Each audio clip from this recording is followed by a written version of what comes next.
Hi, I'm Jerry Herbst. And I'm Chris Martin, and we're with Elkhart Brass.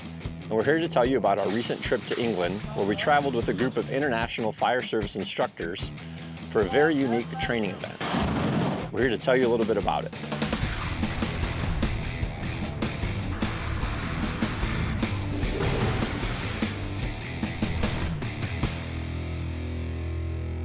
What we want to share with you is the concept behind the event, what the objectives were, who was involved, and where we went.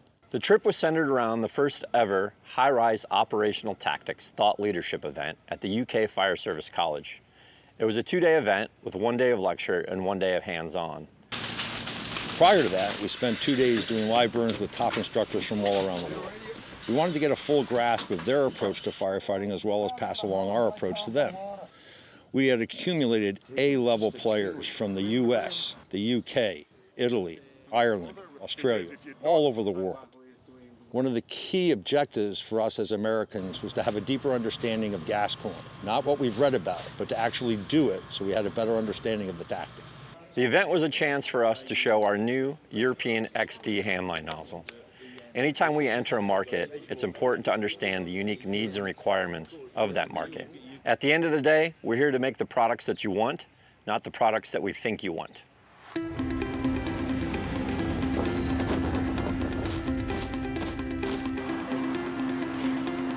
Our group flew into London Heathrow from all different parts of the US, where we met up with the rest of the group that came from other parts of the world. We then boarded a bus, driving through the English countryside to a small little town called Moreton in Marsh. Moreton in Marsh is home of the UK Fire Service College. Once we arrived on campus, we were greeted by the staff, and they were absolutely great. Jerry! Nice to see you, mate. Everything that we needed was right on campus. There were several restaurants, dormitories, all kinds of training facilities, and even a pub. Once everyone got settled, we managed to find our way into town to find a legit English pub. And as you can imagine, there was one thing that the conversation revolved around: fire. 20 hours it's all burnt out. How do you check this off? How do you maintain this off? 200 liters. It took 200 liters until we're getting 400 liters.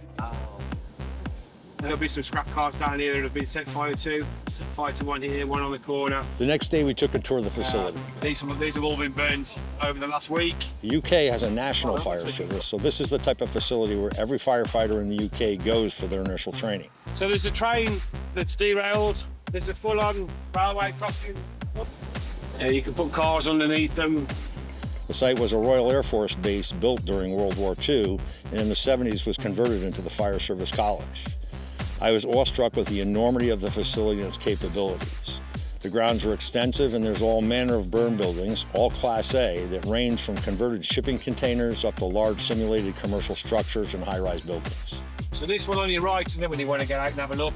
And it's basically set up as a shopping centre. So we burn, it's carbonaceous burns throughout the building. We can burn right from the top floor all the way down. These large structures are all about hose movement. With a good loading, you can get an overpressure that sits pretty much about 1 inch off the deck. We leave certain doors open, whatever you want to do, for them to be able to find the flow path. I'm impressed with the size of the facility, but it's spread out enough where you can operate independently in different areas of tactics without interrupting each other. A lot of what we get in the United States is you'll have 5 or 6 evolutions on one training ground, and you're basically walking all over the top of each other.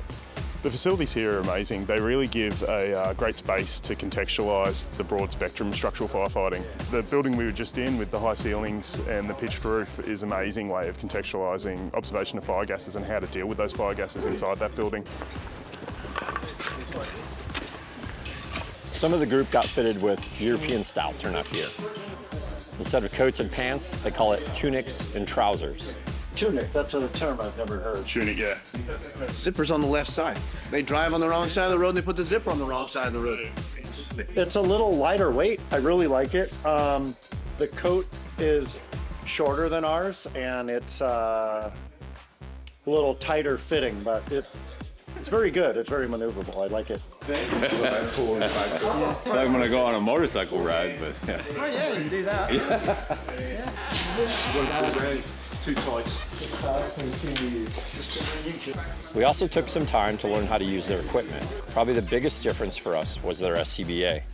Open the cylinder, so pull the knob out, turn anti-clockwise when we do it. As soon as you do that, it will activate the bodyguard. So we just spent a lot of time on going over it.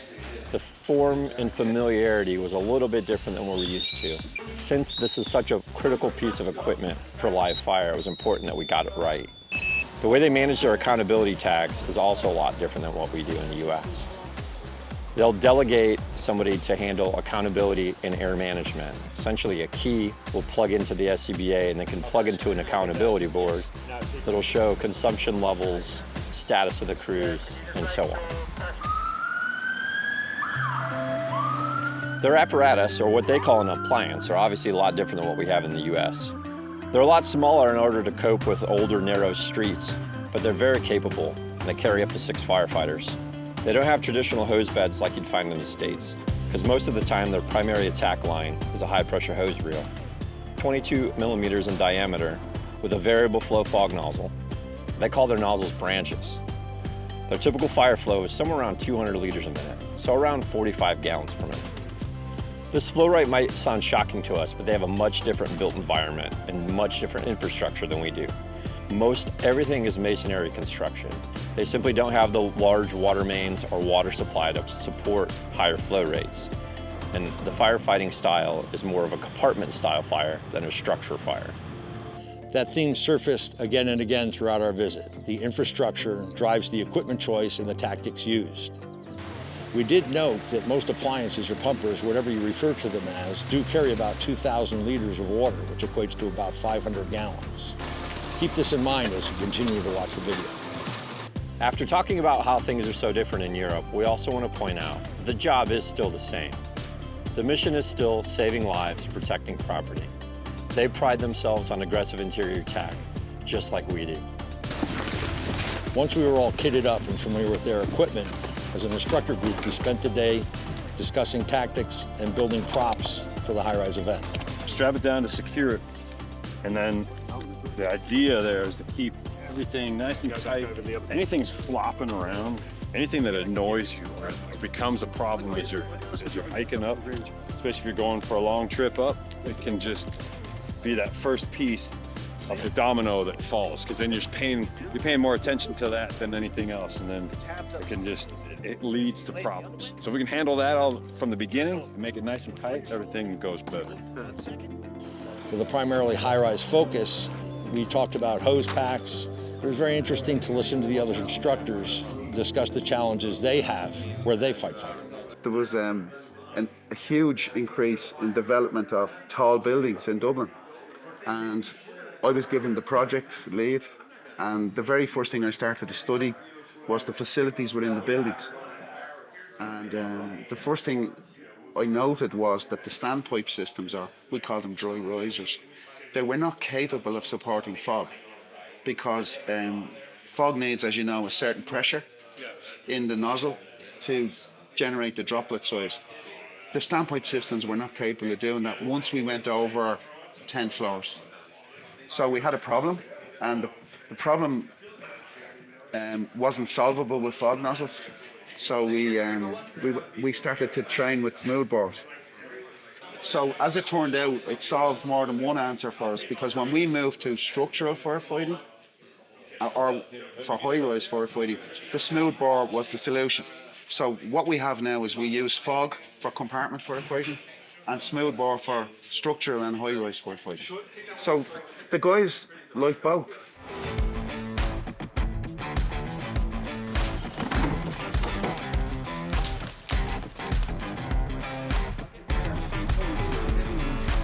So the next day we did live fire as an instructor cadre. We did this in their commercial fire prop.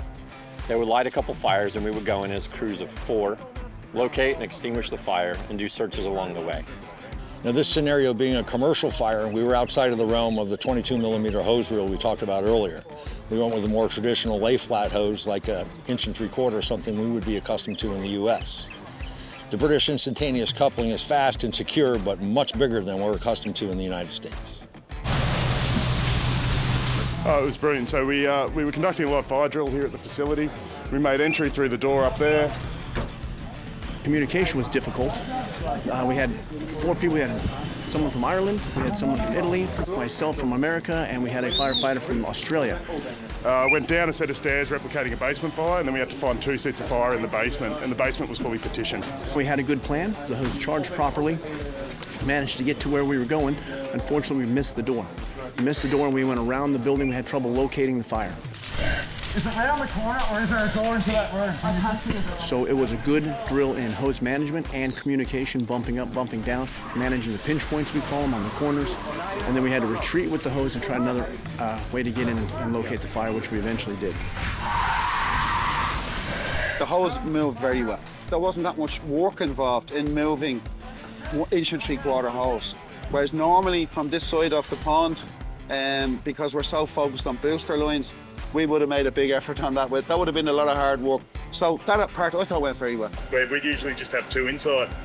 Having the 4 really made that hose work so easy. Like being on the branch, I never needed hose.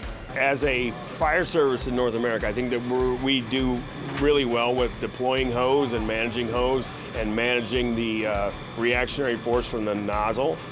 Porterò innanzitutto lo stendimento del Denver Method per fare le tubazioni. Una stesa agevole sulle scale e uno spiegamento veloce all'interno dell'edificio. We were in the area where there's two seats of fire as before the crew comes down with the line, so it's hot. The value of a tick when you're working in a burn room, right, in this case where you're observing, I'm glad I had it, because watching the change in temperature was 1,000 plus at the ceiling. I mean, just rolling orange fire. The bottom line is the fire dictated a solid hit of water, and that's what it got. There was no gas cooling that I saw. It wasn't even communicated. It was what I would call a traditional attacks. The same thing my company would have done, I think your company would have done. But in fires like this, high heat conditions, a longer type stretch, could have opened the pipe, get some cooling, because you saw the minute that pipe was open, the temperature drops on that thing too. So sometimes crawling up on the seat of the fire, but also in advance of that, retract the room, retract the gases, cool the environment, and make your push. It's absolutely critical that you have clear and concise communication. Especially with the breathing apparatus on, it's difficult to communicate, so you have to get closer and you have to make sure the message goes back and forth all the time. Pass back the message. Fire's under control. Fire's under control. L'unica barriera è la comunicazione tra le maschere, che rende la comunicazione troppo sorda, ma il lavoro dei pompieri è uguale dappertutto e quindi quando senti la tubazione che viene tirata tu mandi giù tubazione. Non necessita parlare, non necessita parlare molto. I've been in the fire service for 24 years. I've never seen a facility like this. I've never seen a facility like this anywhere. It is fantastic. At my jurisdiction, we have 1 burn tower. Unlike this facility, we have multiple burn towers. And every single firefighter on my job understands the layout of that building because we've all been in it our whole career, so it's going to be very, very difficult to trick us. So this provides extra value because I've never been in this building before, and to come down here in a live fire situation where I'm not familiar with it, it is very, very similar to real-world firefighting. 2 40-foot containers, another 40-foot container along the front there. On the afternoon of the live fire day, we had the opportunity to do some fire attack scenarios in shipping containers, like we have in the U.S. So what we want to try and capture is, a smooth bore approach with conditioning your approach. Watch the reduction in temperature and do the same thing over here with the gas cooling approach. In these live fire attacks, we were able to learn each other's tactics and then go try each other's tactics. So that we're all on the same page, we had demonstrations by 2 subject matter experts. The first was by John Chubb of the Dublin Fire Brigade, where he explained gas cooling. The Swedish offensive method is effectively droplet size management. So the basic concept is small droplets of about 0.3 of a millimeter will evaporate in smoke layers and will steal heat energy from the smoke layer because of a concept called the latent heat of vaporization. Huge amount of energy is taken from the gases to cause that water droplet to vaporize. Now, gas cooling is not extinguishment. and it has been confused by some as extinguishment. So if you break out a firefighting operation into two separate work streams, one, the approach, getting to the fire through smoky rooms, the fire is a good bit away, and then when you see the seat of the fire as the second work stream. So to make the approach route safe, we cause water to evaporate in the smoke layer and steal heat energy. It's critically important that you control the flow path at the door, otherwise what you've just cooled is gone out the door. So as the guys approach from one room to the next, they're cooling the smoke constantly, and what they're trying to do is suspend droplets in the gas layer without touching the ceilings and the wall, because that will generate steam which is not conducive to your comfort, or it's not conducive to maintaining a thermal equilibrium in the room. We don't want to bring the heat energy down to where you are. So what you're going to see the guys doing is you're going to see them cooling constantly the smoke layer. When they arrive at a line of sight to the seat of the fire, instead of making small droplets, they will switch to straight stream and make big droplets, because big droplets are better at putting out burning surfaces much better than small droplets. So what they're going to do with the branch is show you how you can manage droplet size. So you have a couple of options. With this here, you have a flow ring selector. Generally for a domestic fire, you will set it at a very low flow rate so that the internal pressure is increased. When they need a bigger flow, they will crank that up to suit the surfaces that are on fire. So it's not really that complicated. They will cool the smoke when they can, and when they see the seat of the fire, they'll deal with it. And after that, the skill is in the width of the cone angle. So what you will see them doing is adjusting the width of the cone angle so it doesn't hit the ceiling or it doesn't hit the walls. And then the other thing is adjusting the length of the actual burst or the pulse. Again, we don't want that to hit the back wall and just generate loads of steam, because we want it to stay suspended in the gas layer. So if we're crouched down for a long time, searching for something, searching for heat, searching for where the fire is, the branch person will just be doing that to protect the area that they're in. I want to advance that way, making sure that all of my boss is in the overpressure, in the direction that I'm going, cooling the gases ahead of me so I can go down and advance on that fire. And then when I see the seat of the fire, all the way to the right, all the way to the left, water on the fire. Just to finalise, it's not designed for big spaces. It's designed for a maximum space size of about twice the size of that container. After that, you will not get those droplets to travel. They will actually vaporise before they get to any area that you're trying to cool the gases. So it's small domestic rooms.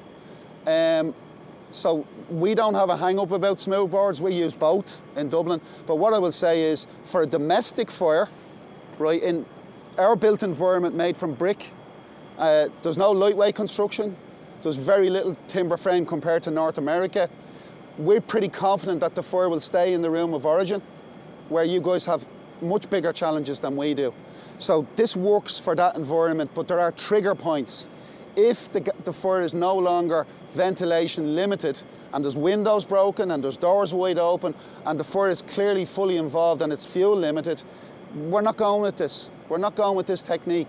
So for our built environment, this works, and flowing around 45 gallons a minute. So I'm not trying to convince you guys to do it in your world, but it works in ours. This was followed by Keith Stakes of UL's Fire Safety Research Institute and an explanation of surface cooling. Quick high level on the American approach. So, our building stock and our fire load lends us to surface cooling compared to gas cooling, right? So our building stock in the residential environment, primarily type 5 wood frame. And when we talk about fires in our water application in those, we're talking about fires that have at least one room post flashover.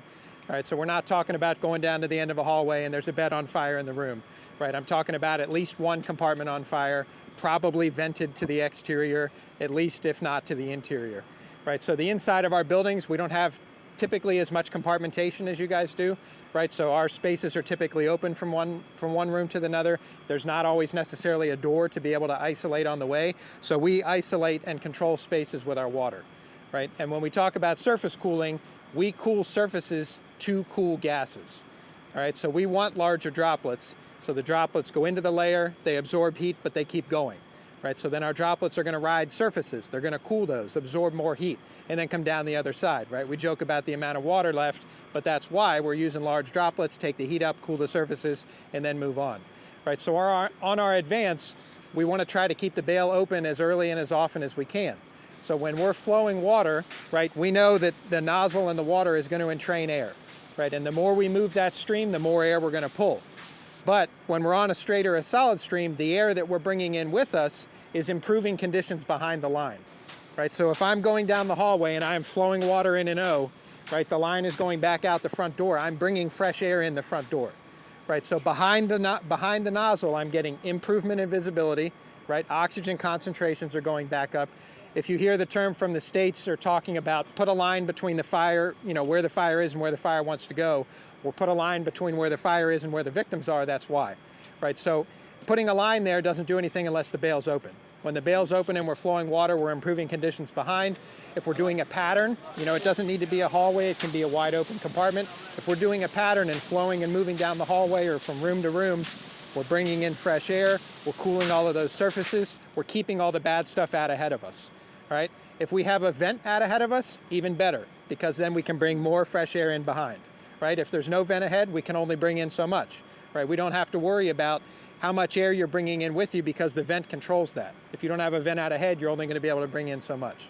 So in the States, we focus on surface cooling. As we go, we want to paint the ceiling, paint the walls, right? We're taking advantage of how much water we bring with us, 150 GPM plus. We want that to hit the ceiling, ride across the ceiling, ride down the walls, right? So in a couple seconds, we have taken that entire compartment and dunked it in a bucket of water. Right, so if you think about the example of like putting some water in a metal jar, right, and then bringing that to a boil, capping it off, and you dunk it in a bucket of ice water, what happens? That can shrinks, right? So we think about rooms as dunking them in a bucket of water, right? So, okay, I came to a bedroom, I want to cool this right now. Straight or solid stream application to the ceiling, right? Water rides to the walls, down the walls, across the floor. The surfaces are cool like that because we're bringing 150 GPM plus and we're hitting all those surfaces at once, right? When we get to the fire, it's the same application, right? So we get down to the end of the hall, you turn into the room, stream goes on to the burning contents, right? We start high first. We want those surfaces to stop re-radiating, cool surfaces, then we hit the base fuels, right? So on our advance, we focus on surface cooling, paint everything, nozzle open more often than closed, right? We focus on getting the nozzle open and moving with it open, right? There's a good line, Dennis Laguerre has the line, a closed bail flows no water, right? So only close the bail if you have to be able to move from one place to another, but you're better off in our attack with the nozzle open, right? If it's lights out and there's heat, bail open, flow and go, right? Use a thermal imager to figure out where the flows are from where the fire might be coming from, and then you work your water in that direction, right? So our focus is make sure we touch the surfaces, right? Because if we're bringing 150 GPM and we put it on narrow fog, we're going to generate a lot of steam, right? So our approach is straight or solid stream, touch all the surfaces as quickly as you possibly can. Everyone then spent some time familiarizing themselves with the various techniques and equipment. And believe me, there was some challenges. Whether it was absorbing more nozzle reaction with a combination or a smooth bore nozzle with a higher flow, or the rapid bail movements and pattern selection of the gas cooling technique and its surgical precision. And then we went in and tried each other's tactics, and it was really eye-opening. Okay, you're good. Thank you very much, man. The fires were very hot and smoky with heavy OSB content. We had some really good fires. They built great fires here. You know, it was judicial use of OSB, 20, 21 sheets in each burn. It was very effective. We did quite a few evolutions, starting out with gas cooling, so everyone got a chance to experience what it was like.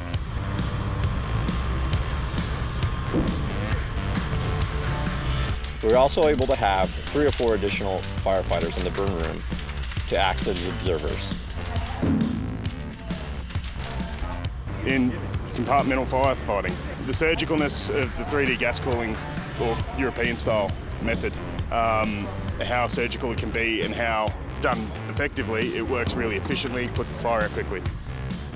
If I was in a masonry environment and confined compartment fire, the gas cooling technique would be tremendous. It would work well, and we showed that here today. It was good. It was definitely a unique experience. There's a great opportunity to share amongst countries around the world why we do what we do, because everybody has a reason why they do it. This is going to be a fast push. After that, we did several evolutions with a smoothbore surface cooling attack. It was very interesting to see, for me being a European trained firefighter, how much heat the smoothbore nozzle can absorb as it advances forward. Absolutely amazing.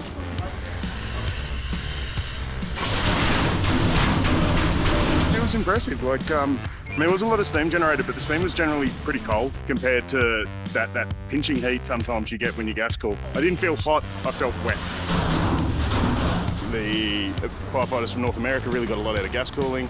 I think that the firefighters out of Europe got a lot out of using the smoothbores, and they're two completely different techniques. They're both right for the right situations. Most of their fire environments are going to be different than American fire environments, more compartmentalized. Our minimum water flow in the United States is 150 GPM, which is significantly higher than what they're talking about. My worry when the exercise was about to begin was these guys would create so much steam. I was genuinely worried they were going to hurt themselves. But what actually happened, and we had a fire behaviour instructor in there with them, and they pushed all that heat energy with the movement that they used ahead of them. And even though it was wetter in there, it was actually easier and more comfortable and, dare I say, safer. We're already using smoothbores for high-rise firefighting, and we're happy with that decision. And as I said earlier, I learned more about how to do it here today than I knew from reading books or watching videos. But I'm 36 years in the fire brigade, and you get to a point where you think that you can't be surprised. You think that you've seen it all. Today I've seen something I didn't expect to see, and it's been hugely satisfying. And to be honest with you, in some ways inspirational as well. I think the whole purpose of this mission is not necessarily to say we're right, they're wrong, or they're right and we're wrong. It's just to understand each other better. We kind of came up with the saying that, there's nothing foreign about flowing water, right? And it's really played itself true in the last few hours.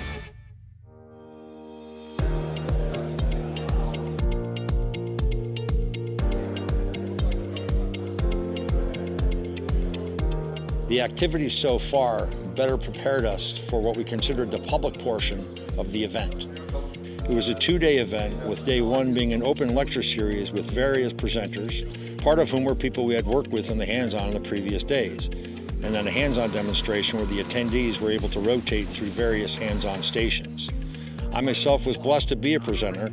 I felt much more prepared, having gone through the 2 days of preparations and had a better understanding of the dialogue that was different than mine. We did go deep into nozzle animations showing design. The conclusions we drew was, regardless of what the amount of water was being flowed, that the design and the firefighter interaction with it was something that needed to be concentrated on. So the first day was a variety of lectures from across different parts of the world, talking about different strategies and tactics for high-rise firefighting. The roles of the stairway protection teams: to prepare and maintain the stairway to ensure they remain clear of smoke. We found that high-rise operations and tactics are something that can be shared across different countries more universally. So I want to give you a little bit of background about UL and FSRI, the Fire Safety Research Institute, who we are, what we do, and what our function is. One of the primary reasons we involved UL's FSRI and their presentation was not so much the approach of surface cooling versus gas cooling, but the total cumulative water flowed for a knockdown on a fire of a certain size. Some of the countries in attendance are somewhat compromised on the supply side of things, something we don't deal with much in the States.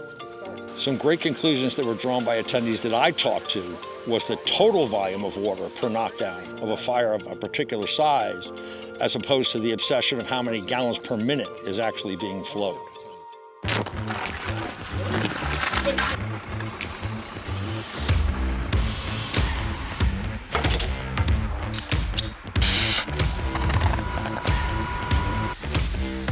This is Boom, boom, nice. The second day was a hands-on day where we all came together and did a variety of different rotations, like we would do at a conference in the US. One of the rotations was building different high-rise packs, like the Denver fold and the New York fold, and applying it to the European-style hose and coupling setup. New York City uses a blended hose line. 2 pieces of 2.5, 65, and 1 piece of 2, 52. And that 2-inch 52 is the nozzle limit. Bransman. We can get through the apartment a lot faster if we have the smaller line. We're learning a lot from our American cousins, and things like the hose packs, although we use them, that we don't really use them in the way that they use them. And I think we can benefit greatly from that. We also had a rotation with specialty type nozzles, like the floor below nozzle. This device is used for, guys, if you cannot make fire floors, and the other alternatives is floor below pipe. By introducing the water from the floor below into the window opening is what puts out the fire as water. Our built environment is not hugely different to theirs. I think there's definitely space to take some of those tactics on board and implement them, or certainly tweak them to our needs, definitely.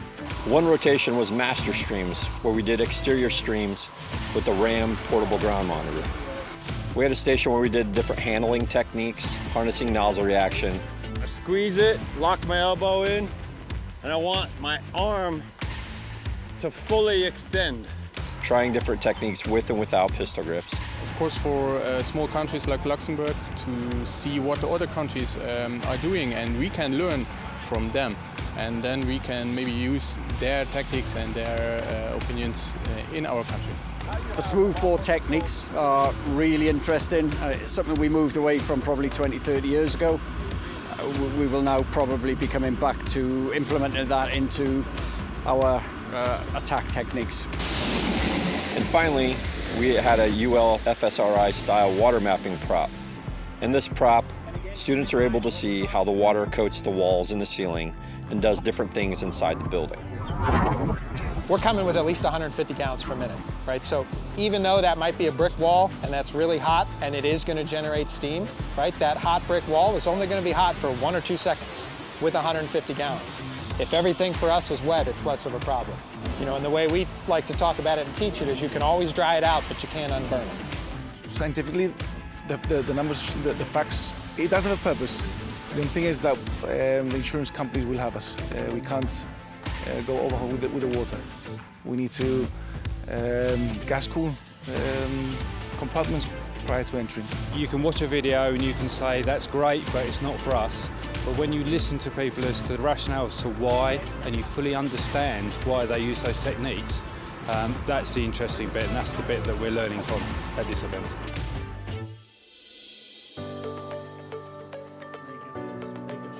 Well, as the event came to a close, the theme and conversation seemed to be somewhat consistent. As much as we thought we were different, we found we were the same. No matter where you are in the world, you're all firefighters, we're all brothers, and that really showed.